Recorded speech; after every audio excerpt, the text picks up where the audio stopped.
the channel. My name is Nessa and today I'm going to be doing a cozy highlight of Witchy Business developed by Rogue Duck Interactive. In this highlight, I'll be talking about my experience throughout the game and my thoughts on whether I think the game might be for you. This is an adaptation to my 10-1-10 and 10-1-10-1 reviews for shorter games that do not meet the criteria for that more intensive review process. Since there's so many great games out there, it can be a little intimidating and overwhelming to decide whether or not to get something. So I think it's very important to highlight aspects of a game that I enjoyed and what I wasn't a fan of personally. Coupled with my experience over the course of playing the game, I hope that you'll be able to form a good enough impression about it to decide whether or not it's for you. So with that, let's get into it.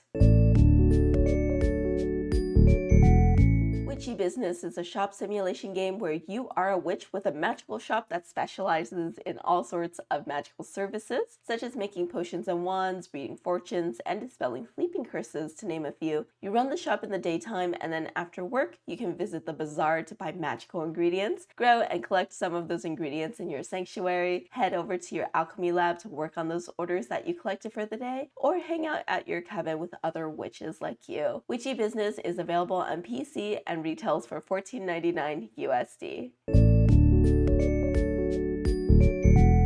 I played Witchy Business for a little over 2 hours before making this cozy highlight. During my time playing, I became familiarized with the different services that the little magical shop provides and the little mini games that are associated with each service. For example, during wand crafting, I have to pluck leaves off a branch, polish it, and then attach an ornament to make a wand. For the cleansing and poisoning service, I have to add the right ingredient, dip the sponge into the mixture, depending on whether the customer wants a cleansed item or a poison item, and then drag the sponge over the item to apply it. Since the customers roughly want the same things when they come to your shop, I was able to recognize what action I had to take upon seeing which customer. I know that a specific lady always wants her fortune read, while witches will usually order wand making services and so on. I felt as though I got into a good gameplay loop of running the shop, checking the bazaar after business hours, tending to my plants and collecting materials in my sanctuary, visiting the coven to chat with other witches, and then heading to my alchemy lab to work on orders before the new day began at the shop. Now that I've had that experience, let's talk about things I liked and what I wish the game did differently.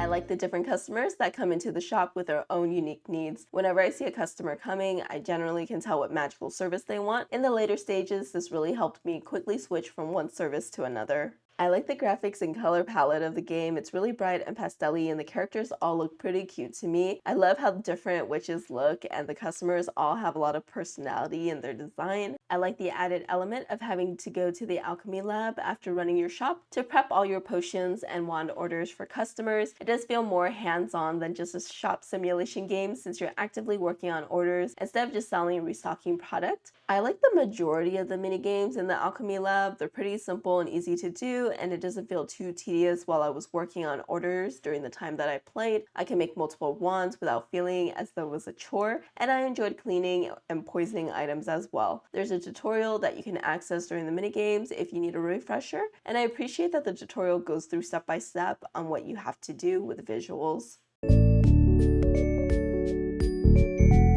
Of course, having talked about the minigames that I liked, I have to say that I'm not a big fan of the brewing controls for the cauldron in the potion making minigame. Depending on how you move your mouse in a circle, sometimes the controls do not register very well, so it feels unsatisfying to try and stay within the green area of the meter to make the best potion. Sometimes it feels as though my mouse would let go of the stirring stick, so I would have to re-click on it to continue stirring. It's definitely not my favorite part of the game, and unfortunately, also a very big part of it. In the beginning, I felt as though my shop was getting dirty pretty quickly. It was really annoying to clean up after almost every single customer. I'm pretty sure those folks don't stay long enough to make such a huge mess all the time, but from my cleaning, it seems like magical folks are total slobs. Later, I was able to buy an item that magically cleans my stall for me. However, I was still a little bummed out that it replaced my magical item that would collect my coins for me, and really wish that I could have both at my stall.